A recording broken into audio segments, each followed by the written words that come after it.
आज हमारे पास जो स्रोत हैं वो एक ऐसी शख्सियत के बारे में है जिन्हें उनके अनुयायी सेठ जी कहकर बुलाते थे। हम्म। और इन स्रोतों में एक शब्द बार बार आता है, गीता मूर्ति। गीता मूर्ति, हाँ। मतलब गीता का चलता फिरता स्वरूप। अब ये तो बहुत बड़ा दावा है, तो आज हमारी कोशिश यही रहेगी कि सिर्फ उपदेशों के अलावा उनके असल जीवन के कौन से हिस्से, कौन सी छोटी छोटी बातें उन्हें ये उपाधि दिलाती हैं। हाँ, और यही बात इस पड़ताल को दिलचस्प बनाती है।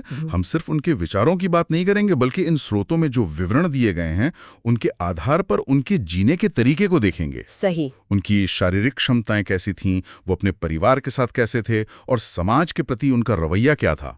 क्योंकि किसी को गीता मूर्ति कहना सिर्फ ज्ञान की बात नहीं, बल्कि कर्म की भी बात है। तो चलिए उनके जीवन की कहानी में उतरते हैं, एकदम शुरुआत से। तो कहानी शुरू होती है कोलकाता से, जब सेठ जी सिर्फ 22 साल के थे और उन्होंने सत्संग देना शुरू किया।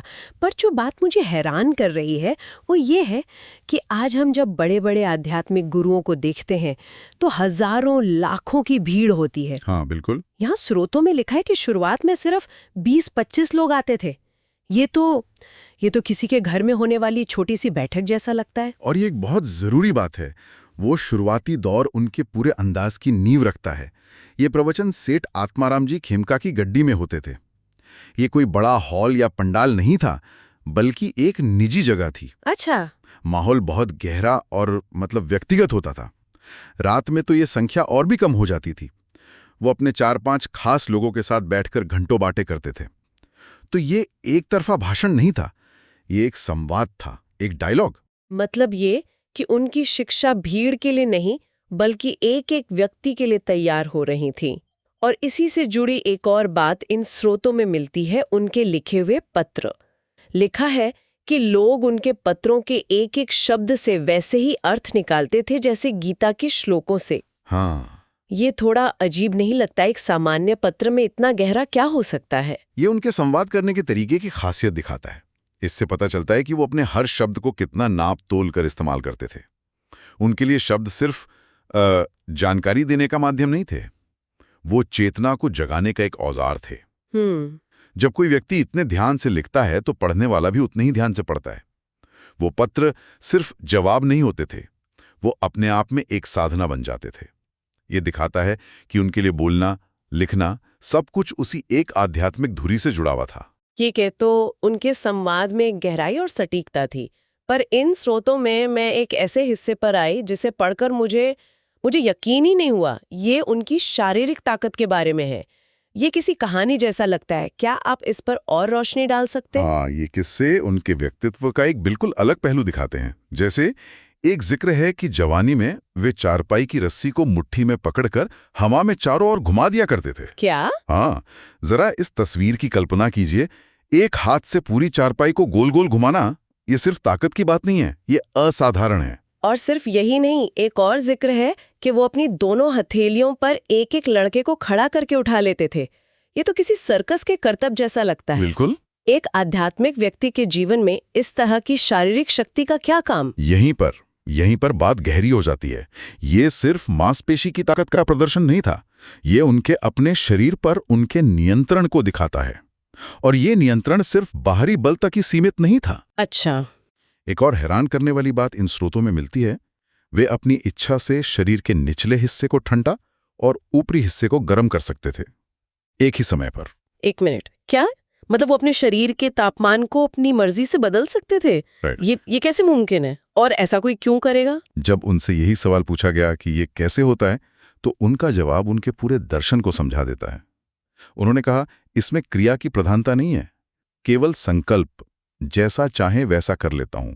संकल्प? मतलब ये कोई योग की क्रिया या सांस की तकनीक नहीं थी, ये सिर्फ उनकी इच्छा शक्ति, उनका संकल्प था।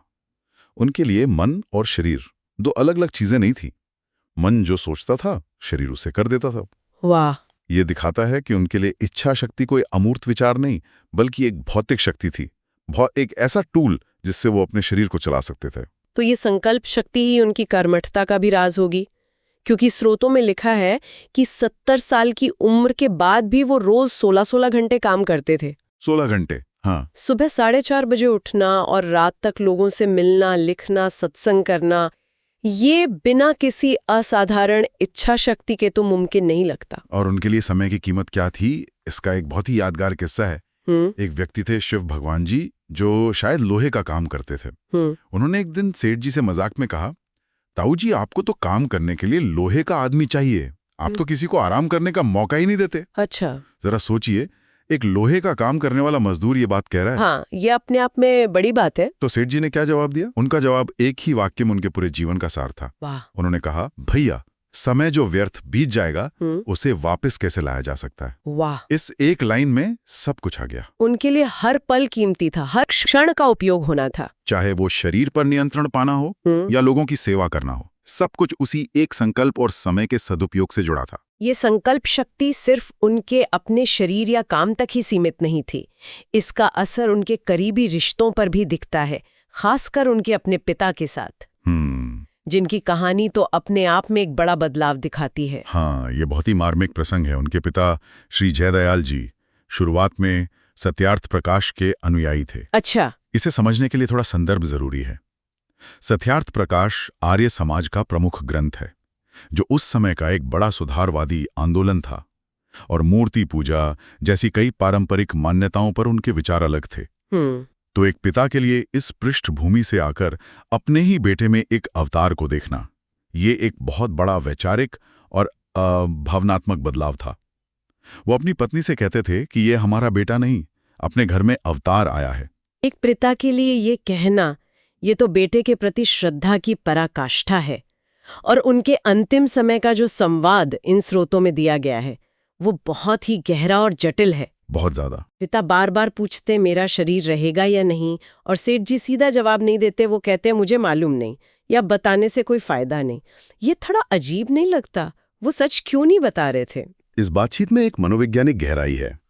शायद वो उन्हें झूठी दिलासा नहीं देना चाहते थे, लेकिन सच की कठोरता से बचाना भी चाहते थे। ये एक बहुत ही नाजुक संतुलन है। सही। वो अपने पिता को सच्चाई का सामना करने के लिए धीरे धीरे तैयार कर रहे थे, बिना उन्हें तोड़े। और आखिर में मृत्यु से एक दिन पहले उनके पिता खुद ही उस सच्चाई तक पहुंच जाते हैं। वो कहते हैं, आज मेरा शरीर जा सकता है, आज सोना मत। ये दिखाता है कि उन दोनों के बीच एक अनकहा गहरा संवाद चल रहा था। ये सवाल को भी खड़ा करता है कि एक आध्यात्मिक गुरु के लिए पारिवारिक रिश्ते कितने मानवीय और जटिल हो सकते हैं। और ये श्रद्धा सिर्फ परिवार तक ही सीमित नहीं थी। लोगों में तो ऐसी आस्था थी जो चमत्कारों की हद तक जाती थी। बिल्कुल। श्री झाबरमल जी सिंघानिया का एक किस्सा है, जिन्हें प्लेग हो गया था। उस जमाने में प्लेग का मतलब लगभग मौत ही था, और डॉक्टरों ने भी जवाब दे दिया था। बिल्कुल। उस निराशा की हालत में उन्होंने सेठ जी को चुरू में एक तार भेजा। सेठ जी अपने पिताजी की बीमारी की वजह से खुद नहीं जा पाए, लेकिन इसके बाद जो हुआ वो अनुयायियों के विश्वास को दिखाता है। क्या हुआ था? झाबरमल जी ने बाद में बताया कि तार भेजने के कुछ समय बाद उन्हें ऐसा लगा जैसे यमदूत उन्हें लेने आए हैं, लेकिन तभी वहां सेठ जी और श्री भगवान प्रकट हुए और उन्हें देखकर यमदूत भाग गए, और उसके बाद वो ठीक हो गए। अब इस घटना को कोई कैसे देखेगा? क्या ये सच में हुआ या ये उनके मन का विश्वास था? यहाँ दिलचस्प सवाल ये नहीं है कि ये सचमुच हुआ या नहीं, दिलचस्प ये है कि अनुयायियों का विश्वास किस हद तक मजबूत था। बिना इसकी सच्चाई पर कोई फैसला दिए, ये किस्सा ये जरूर दिखाता है कि लोग उन्हें सिर्फ एक गुरु नहीं, एक रक्षक के रूप में देखते थे। हाँ, एक रक्षक के रूप में, एक ऐसी शक्ति जो भौतिक सीमाओं से परे जाकर जीवन और मृत्यु के खेल में भी दखल दे सकती है। ये विश्वास ही अपने आप में एक बहुत बड़ी ताकत बन जाता है। तो हमने उनके व्यक्तिगत जीवन, उनकी शक्तियों और उनके रिश्तों को देखा, लेकिन क्या ये सब उनकी निजी साधना तक ही सीमित था, या इसका असर बाहरी दुनिया पर, समाज पर भी पड़ता था? यही उनके जीवन का अगला महत्वपूर्ण पहलू है। वो अपनी आध्यात्मिक दुनिया में बंद नहीं थे, वो समाज और देश में क्या हो रहा है उससे पूरी तरह जुड़े हुए थे। अच्छा। इसका एक उदाहरण मिलता है जब वे अपनी आंखों के ऑपरेशन के लिए भिवानी जा रहे थे। रास्ते में दिल्ली में रुके और वहां उन्होंने हिंदू कोड बिल के विरोध में एक सार्वजनिक प्रवचन दिया। हिंदू कोड बिल तो उस समय का एक बहुत बड़ा और विवादास्पद राजनीतिक मुद्दा था, जो शादी, तलाक और विरासत जैसे कानूनों से जुड़ा था। बिल्कुल। तो एक आध्यात्मिक गुरु का इस बहस में शामिल होना ये दिखाता है कि वो सामाजिक मामलों से दूर नहीं रहते थे। बिल्कुल। वो मानते थे कि धर्म और समाज अलग अलग नहीं हैं। उनकी एक राय थी और वो उसे सार्वजनिक रूप से रखने से डरते नहीं थे।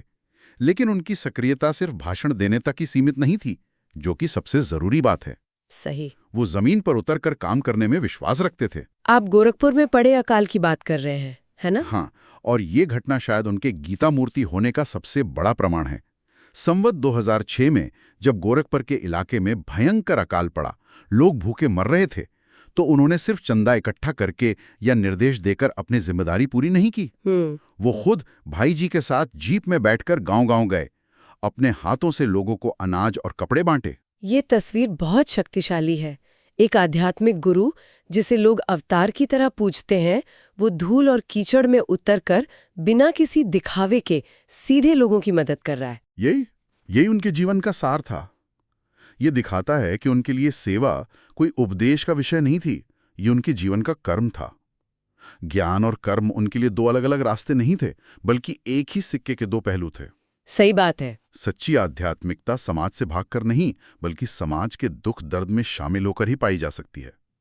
उन्होंने गीता के कर्म योग को सिर्फ पढ़ा या समझाया नहीं, उन्होंने उसे जीकर दिखाया। तो आज जब हम इन सभी किस्सों को एक साथ जोड़कर देखते हैं, उनके शुरुआती सत्संग से लेकर उनकी असाधारण शारीरिक और मानसिक शक्ति, उनके जटिल पारिवारिक रिश्तों से लेकर समाज के बीच उतरकर की गई सेवा तक, तो सेठ जी की एक बहुत ही मुकम्मल तस्वीर उभरती है। बिल्कुल। हम उस सवाल पर वापस आते हैं जिससे हमने शुरुआत की थी, किसी को गीता मूर्ति क्यों कहा जाता है? इन स्रोतों को देखने के बाद ऐसा लगता है कि इसका मतलब सिर्फ गीता के श्लोकों को जानना नहीं है, बल्कि जीवन के हर मैदान में उन उसूलों को उतारना है। चाहे वो शरीर को संकल्प से साधना हो, परिवार की जिम्मेदारियों को निभाना हो, या अकाल में पड़े लोगों के आंसू पोंछना हो। शायद सच्ची गीता मूर्ति वही है जिसके लिए जीवन का कोई भी पहलू आध्यात्म से बाहर नहीं होता। ये वाकई सोचने वाली बात है। अक्सर हम आध्यात्म को दुनियादारी से अलग कुछ मान लेते हैं, लेकिन सेठ जी का जीवन दिखाता है कि शायद असली आध्यात्म दुनिया के हर काम को पूरी सच्चाई और सेवा भाव से करने में ही है। और यही विचार शायद आज के श्रोताओं के लिए सबसे बड़ा टेक अवे है। क्या हम अपने जीवन के छोटे छोटे कामों में, अपने पेशे में, अपने रिश्तों में उसी तरह का संकल्प और निस्वार्थ भाव ला सकते हैं? शायद किसी ग्रंथ को जीने का असली मतलब यही होता है, उसे अपनी रोजमर्रा की जिंदगी का हिस्सा बना लेना।